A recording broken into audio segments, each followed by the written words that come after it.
Perkenalkan, kami dari Angkatan 1 Kelompok 2 akan menjelaskan tentang biografi Raden Ajeng Kartini. Raden Ajeng Kartini adalah seorang pahlawan nasional Indonesia yang dikenal sebagai pelopor kebangkitan perempuan pribumi Nusantara.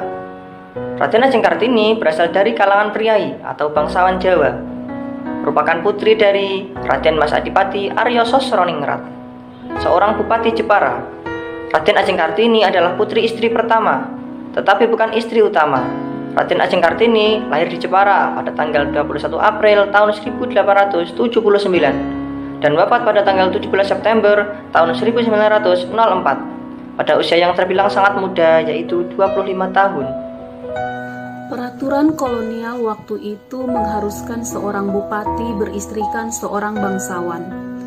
Karena M.A. Ngasirah bukanlah seorang bangsawan tinggi, maka ayah Kartini menikah lagi dengan R.A. Wurjan, keturunan langsung Raja Madura.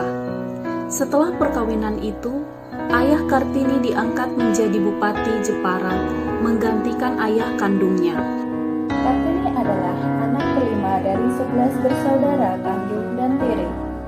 Dari kesemua saudara sekandung, Kartini adalah anak perempuan tertua. Kakeknya, Pangeran Arya Condronegoro IV, diangkat bupati dalam usia 25 tahun dan dikenal pada pertengahan abad ke-19 sebagai salah satu bupati pertama yang memberikan pendidikan barat kepada anak-anaknya. Kakak Kartini yang bernama Sosro Kartono adalah seorang yang pintar dalam bidang bahasa. Dia bersekolah di Rutgers Law School atau ELS, di mana sekolah tersebut merupakan sekolah Raden Ajeng Kartini juga. R.A. Kartini bersekolah di tempat ini dan dia mempelajari bahasa Belanda. Namun setelah usia 12 tahun ia harus tinggal di rumah karena sudah bisa dipilih.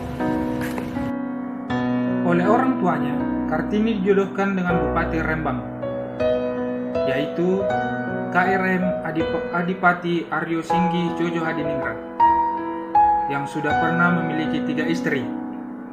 Mereka menikah pada tanggal 12 November 1903. Suaminya mengerti keinginan Kartini, dan Kartini diberi kebebasan dan didukung mendirikan sekolah wanita, terkhusus wanita, di sebelah timur pintu gerbang kompleks kantor Kabupaten Rembang,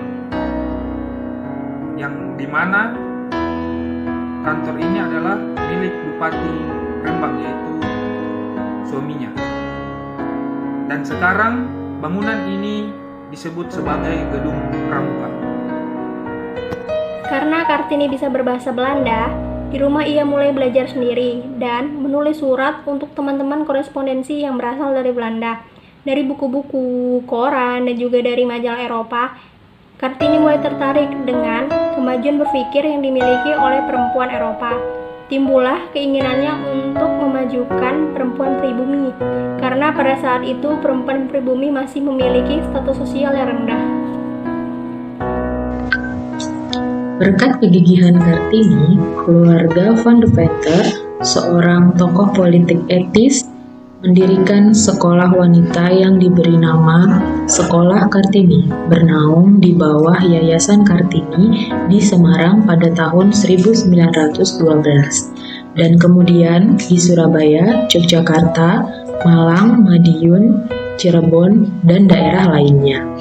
Meski tidak sempat berbuat banyak untuk kemajuan bangsa dan tanah air, Kartini mengemukakan ide-ide pembaruan masyarakat yang melampaui zamannya melalui surat-suratnya yang bersejarah.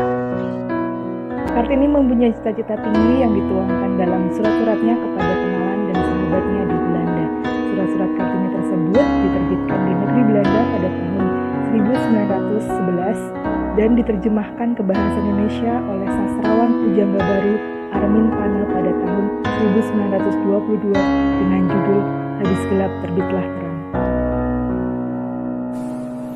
Sesuai dengan ketetapan Presiden Republik Indonesia Insinyur Soekarno melalui surat nomor 108 tahun 1964 tertanggal 2 Mei 1964, sosok R.A. Kartini ditetapkan sebagai pahlawan kemerdekaan nasional.